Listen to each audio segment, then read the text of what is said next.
आओ बच्चों तुम्हें दिखाए झांकी हिंदुस्तान की, इस मिट्टी पे तिलक रोजे भक्ति है बलिदान की।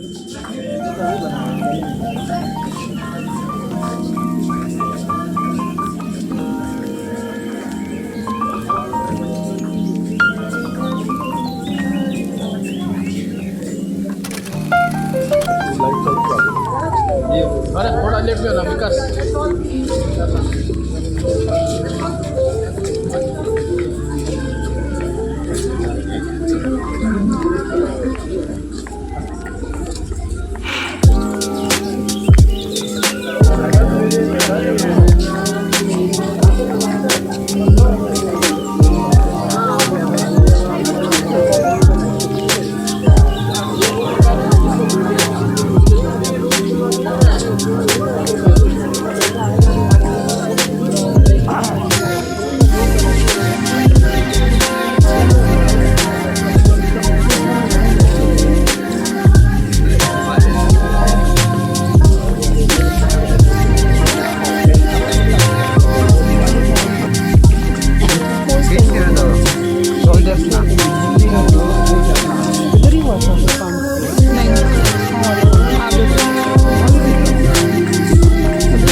गाफिल न रहे जहां में तू गर्दुम की चाल से, सींचा गया है खूने शहीदां से इसका तुखम, तू आंसुओं की बुखल न कर इस निहाल से।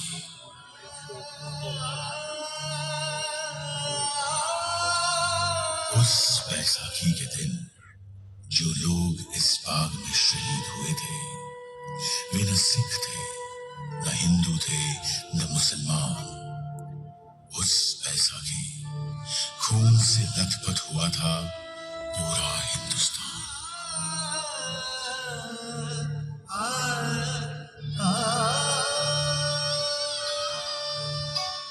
वो अमृतसर में 13 अप्रैल 1919 इतवार की एक सुबह थी।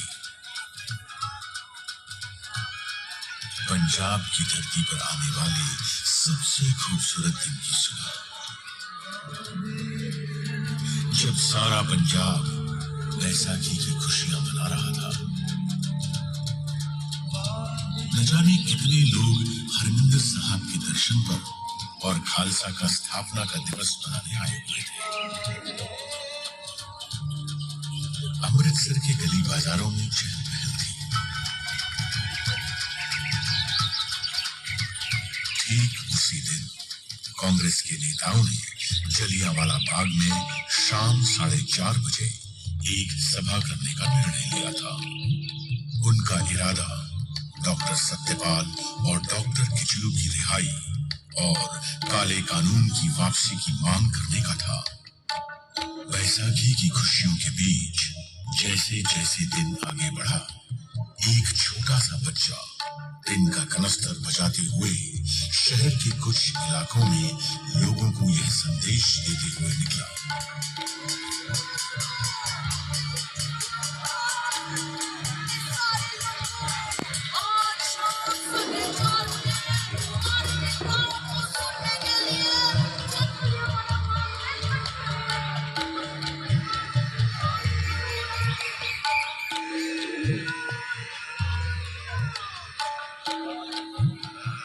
जैसे ही इस बच्चे की मुरादी को बैसाखी मनाते हुए लोगों ने सुना, तो सोचा कि जुल्म का विरोध करना तो कोई जुल्म नहीं है।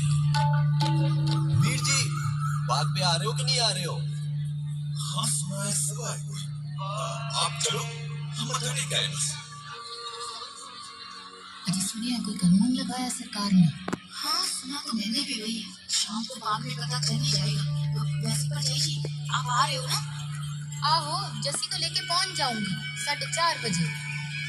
वैसे भी जलियांवाला बाग में तो लोग पहले से ही आपस में खुशियां बांट रहे थे, आराम कर रहे थे,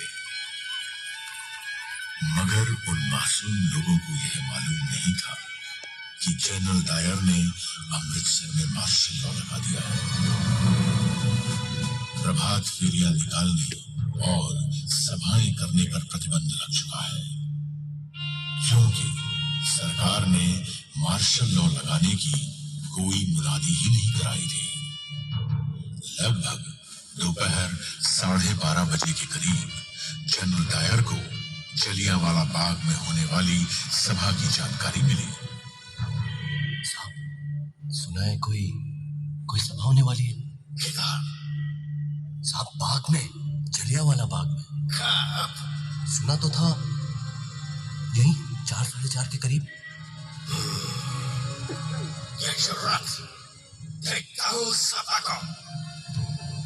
जनरल डायर, ये वही नाम था जो आगे जाकर अंग्रेज हुकूमत के जुल्म और सितम का सबसे काला अध्याय बनने वाला था। वो अंग्रेज हुकूमत जिसने भारत में इंसाफ के हक में उठने वाली हर आवाज को हर तरह से कुचलने की कोशिश की थी, फिर चाहे वो आवाज गर्जना में उठी हो या शांति में।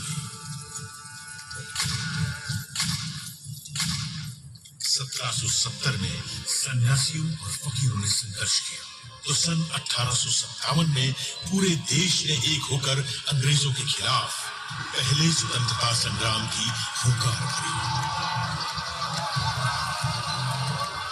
इस संग्राम की हुंकार को अंग्रेजों ने दबा जरूर दिया था, लेकिन हुंकार जब तक जिंदा हो, वो मुंह पर रखी गई हथेली में से भी फूट फूट कर निकलती रहती है।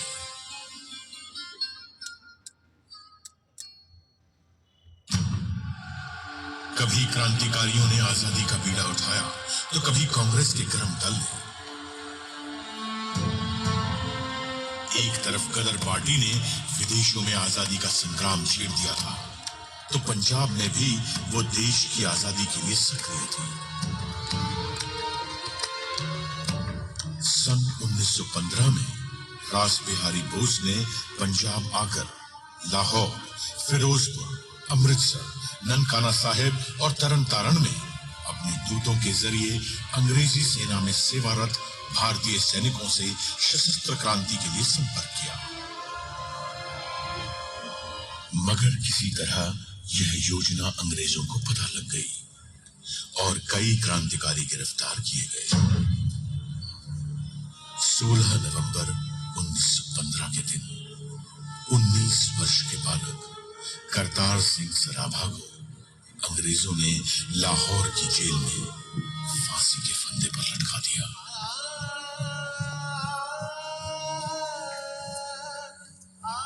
सन 1918 में सैन फ्रांसिस्को में गदर दल के सदस्यों पर मुकदमे चलाकर सजाएं दी गई।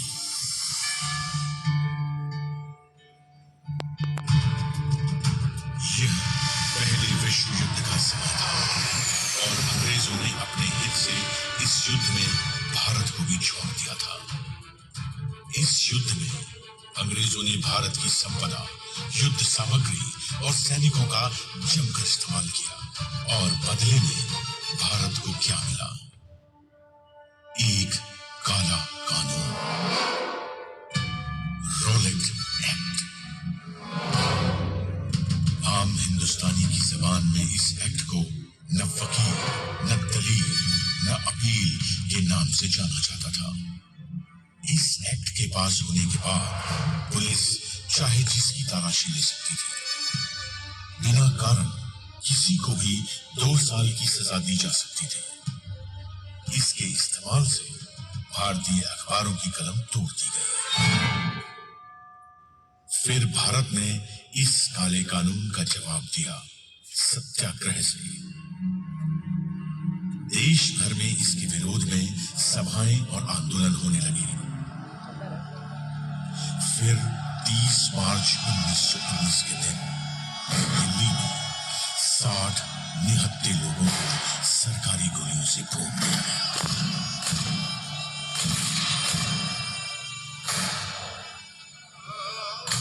पंजाब में डॉक्टर सत्यपाल और डॉक्टर सैफुद्दीन किचलू इसी कानून के विरोध का नेतृत्व कर रहे थे। तभी अंग्रेजों ने उन्हें गिरफ्तार कर लिया।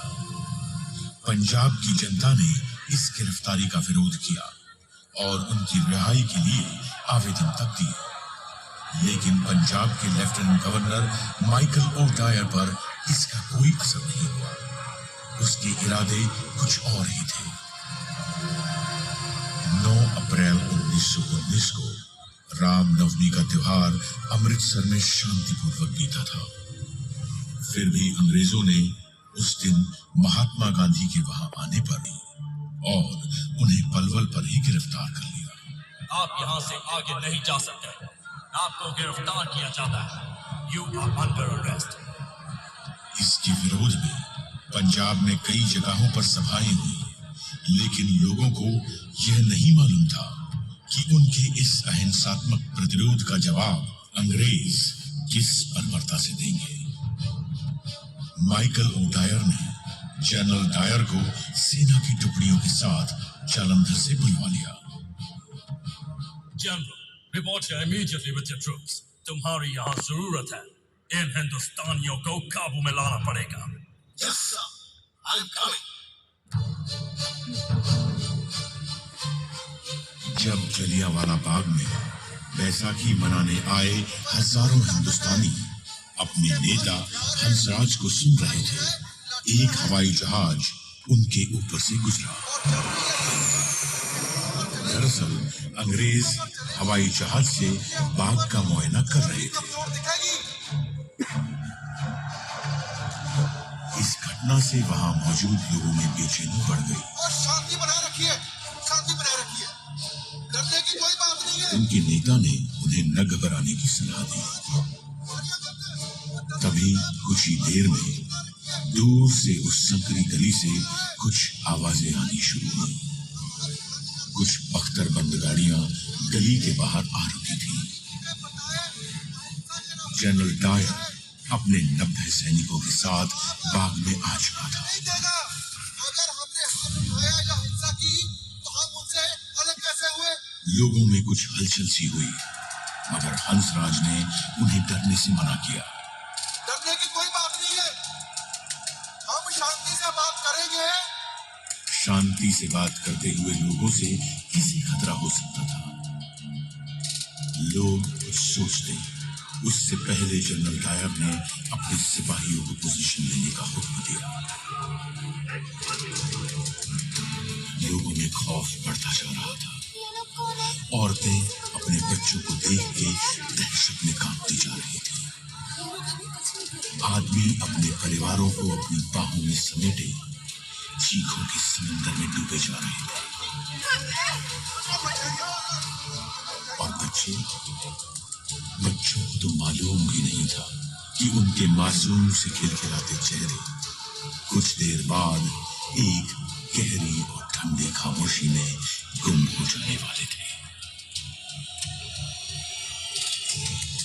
न कोई चेतावनी, न बाग खाली करने की घोषणा, न सभा बंद करने का हुक्म। सीधे एक हुक्म जारी हुआ।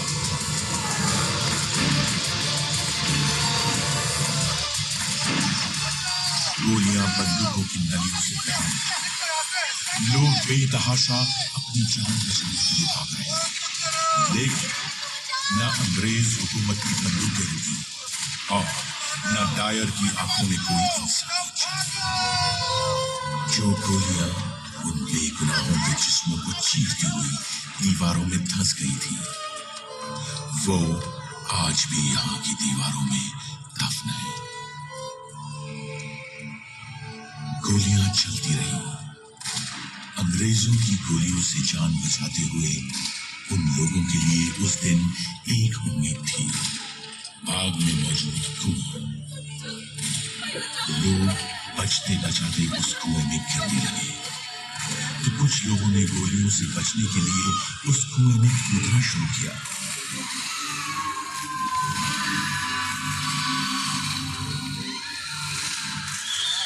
के बाद एक लोग उस कुएं में गिरते चले गए। धीरे धीरे करके वो कुआं जिंदा और मुर्दा लोगों से भरता चला गया। कुआं इंसान की प्यास बुझाता है, लेकिन उस दिन इस कुएं ने शैतान की प्यास बुझाई थी। ये कुआं इस ऐतिहासिक मैदान के बीच में गूंजता हुआ एक काला धब्बा है, जिसमें आज भी उन मासूमों की चीखें गूंज रही है। उस दिन जलियांवाला बाग में खूनी जनरल डायर की प्यासी बंदूकें गोलियां खत्म होने तक चलती रहीं और हिंदुस्तानी शहीद होते रहे। उसे तो यह अफसोस हो रहा था कि गली संकरी होने के कारण वह अपनी मशीन गन वहां तक नहीं ला पाया था।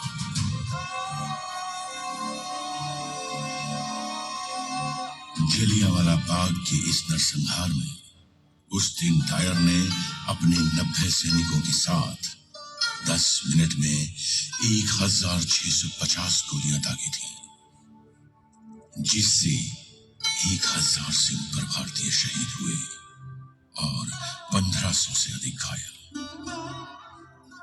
उन दरिंदों ने बच्चों तक को नहीं छोड़ा। उस दिन 15 बच्चों का गोलियों से कत्ल हुआ था।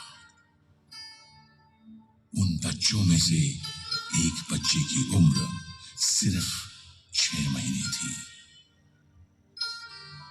उस दिन मरने वालों में एक बच्चा ऐसा भी था जिसकी उम्र कोई 10 साल रही होगी।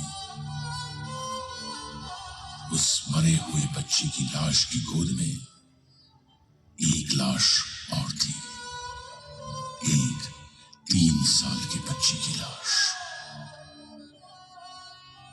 ऐसे ही न जाने कितने घायल लोग अपनों की लाशों के पास लाशों की तरह बैठे हुए थे। बाग में मौजूद एक लाश के पास एक औरत बैठी थी जो अपने पति की लाश पर विलाप कर रही थी। उस औरत का नाम था रतन देवी।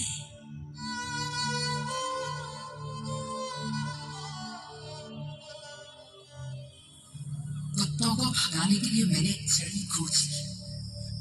वहां दर्द में छटपटाते 3 और लोगों को भी देखा। साथ ही करीब 22 साल के एक बच्चे को देखा जिसने कराहते हुए विनती की कि मैं वहां से ना जाऊं। मैंने पूछा कि क्या मैं उसे कुछ उड़ा दूं, लेकिन उसे तो केवल पानी चाहिए था। उस जगह मैं पानी कहां से लाती? अपनी अनुभूतियों को व्यक्त करना मेरे लिए असंभव है। वहां मृतकों के ढेर लगे पड़े थे। उनमें से बहुत से छोटे छोटे मासूम बच्चे भी थे। मैं वो दृश्य कभी नहीं भूल सकती। मृतकों के उस एकाकी जंगल में पूरी रात मैंने अकेले ही बिताई। हर घंटे घड़ी की आवाज सुनाई दे रही थी। सुबह 6 बजे मेरी गली से कुछ लोग चारपाई लाए और मैं अपने पति का शरीर घर ले जा सकी। उस रात मैंने जो अनुभव किया वो केवल मुझे और मेरे भगवान को ही पता है।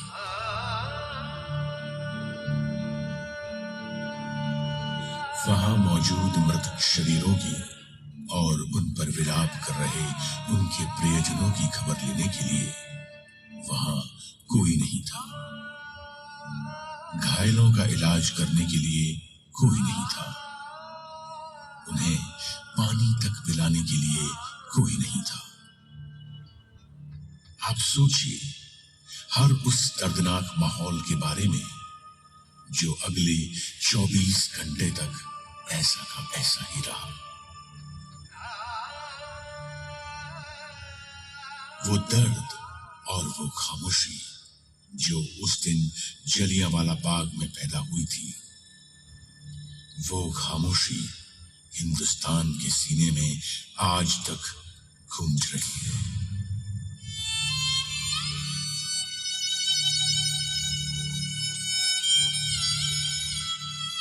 उस वक्त मार्शल लॉ के काले बादलों ने पंजाब को घेर रखा था। अमृतसर में एक तरफ शहीदों के परिवार रुदन में डूबे थे, तो दूसरी तरफ अंग्रेज कहकहे लगा रहे थे, क्लबों में नाच रहे थे, जश्न मना रहे थे।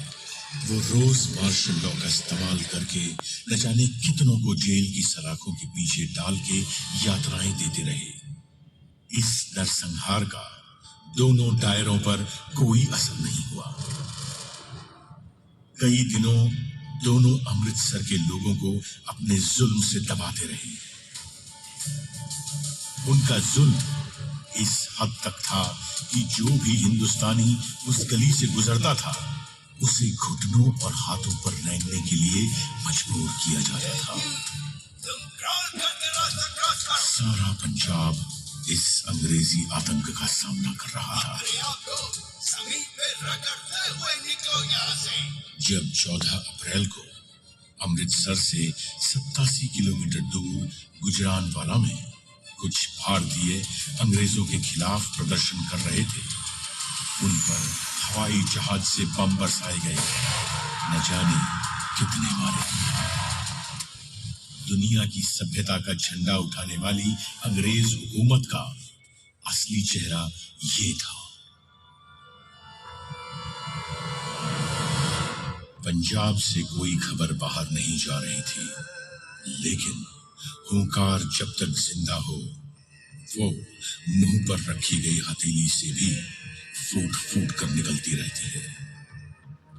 धीरे धीरे जब इस नरसंहार की खबरें देश में फैली तो पूरा हिंदुस्तान विरोध में उठ खड़ा हुआ। रॉलेट एक्ट के खिलाफ देश भर में आंदोलन तेज हो गया। जहां देश में प्रदर्शन और धरने हो रहे थे, तो उधर अंग्रेज डायर का गुणगान कर रहे थे। उनका ख्याल था कि इन गोलियों की आवाज में भारत का राष्ट्रवाद और स्वतंत्रता का संग्राम दब जाएगा। एक अंग्रेजी कवि रुडयार्ड किपलिंग ने डायर को शाबाशी ही नहीं दी, बल्कि उसके लिए एक राहत कोष तक खोल दिया। अंग्रेजी अखबार डायर को साम्राज्य का बहादुर रक्षक बता रहे थे। भारतीयों ने इस बेशर्मी का मुंह तोड़ जवाब दिया। इस नरसंहार के खिलाफ अपनी आवाज बुलंद करते हुए गुरुदेव रविंद्रनाथ टैगोर ने अपनी नाइटहुड की उपाधि वापस कर दी। महात्मा गांधी ने केसरे हिंद का पद वापस कर दिया।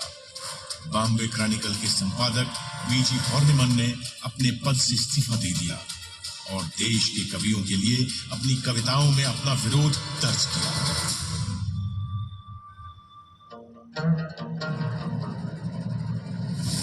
का दुआ है नहीं रंग आसमां का, हम तुझको फूंक देंगे डायर तो है कहाँ का। ये आह का दुआ है नहीं रंग आसमां का, हम तुझको फूंक देंगे डायर तो है कहाँ का। तू बेवफा है जालिम, तू पुरजफा है जालिम, बाकी ना नाम रखा जालिया के बाग बाग।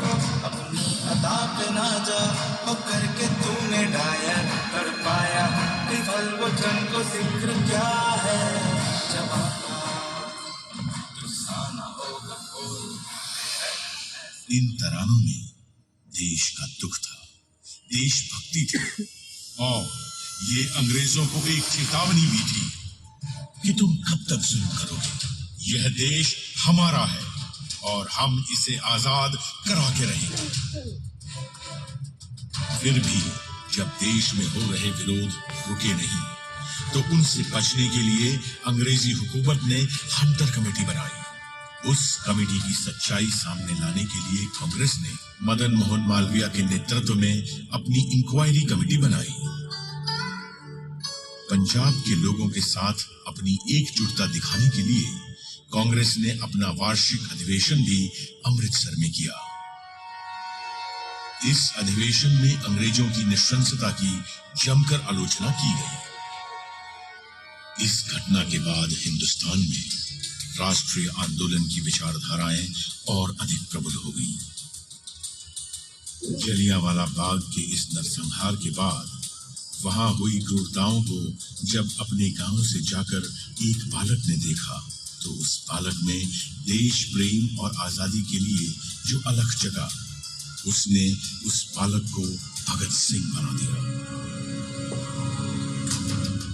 13 अप्रैल 1919 को हुए इस नरसंहार का बदला 21 साल बाद पंजाब के बेटे शहीद आजम सरदार उधम सिंह की बंदूक ने लिया। वो गदर पार्टी की विचारधारा से प्रभावित थे। लंदन के कैस्टन हॉल में 13 मार्च 1940 के दिन चली वो 6 गोलियां माइकल ओडायर के जिस्म में उतरी। वही माइकल ओडायर जिसने जनरल डायर को जलियांवाला बाग में कत्लेआम करने के लिए भेजा था। उसे गोली मारने के बाद उधम सिंह वहां से भागे नहीं। उन्होंने बड़ी शांति के साथ अपनी गिरफ्तारी दी। मैंने अपनी जिंदगी का मकसद पूरा कर लिया, और रही बात माइकल ओडायर की, तो वो इसी के लायक था। उसे मेरे हाथों मरना ही था। 21 साल से मुझे उसकी चलवाई गोलियों की गूंज ने सोने नहीं दिया है, और अब जाकर वो शांत हो गया है। अब मेरे जीने या मरने से कोई फर्क नहीं पड़ता। अब मुझे मौत का कोई खौफ नहीं। अपने मुकदमे के दौरान हिंदू मुस्लिम एकता की मिसाल कायल करते हुए उन्होंने अपना नाम मोहम्मद सिंह आजाद बताया था। मेरे पे कत्ल का इल्जाम है, पता है मुझे अपने किए पर गर्व है, क्योंकि मैंने वो अपने मुल्क की आजादी के लिए किया है। क्या ये अदालत मुझे बतलाएगी कि क्या जलियांवाला बाग में जनरल डायर की मनाई हुई वो खूनी बैसाखी कत्लेआम नहीं थी? अंग्रेजों ने उन्हें लंदन की पेंटनविले जेल में फांसी पर लटकाया था।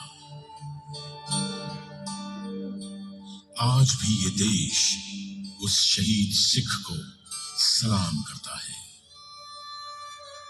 शहीद तेरी मौत ही तेरे वतन की जिंदगी। शहीद तेरी मौत ही तेरे वतन की जिंदगी। तेरे लहू से जाग उठेगी इस चमन की जिंदगी। खिलेंगे फूल उस जगह कि तू जहां शहीद हो। खिलेंगे फूल उस जगह कि तू जहां शहीद हो। शहीद तेरी मौत ही तेरे वतन की जिंदगी। ये जो इतिहास आप सबने सुना, ये इतिहास उस क्रूरता का इतिहास है जिसे हमारे देशवासियों ने झेला था। ये इतिहास है जलियांवाला बाग में हुई उस शहादत का जिसने राष्ट्रवाद की एक नई लहर को जगाया था और अंग्रेजी हुकूमत के खिलाफ लड़ने के लिए हमारे देशवासियों का मनोबल दृढ़ किया था। ये वो इतिहास है जो हमें सिखाता है कि जालिम चाहे कितना भी क्रूर क्यों ना हो, वो एक दिन झुकता जरूर है। ये इतिहास है उन शहीदों का जिनकी शहादत को हमारे देश और हमारे देशवासी कभी भूलेंगे नहीं और उसे कभी बेकार नहीं जाने देंगे। आओ हमारे उन शहीदों को सलाम करें जिन्होंने हमें आजादी दिलाई और सलामी दें हमारे उन जाबाज जवानों को जिन्होंने हमारी स्वतंत्रता की, हमारे प्रजातंत्र की और हमारे अधिकारों की हिफाजत की।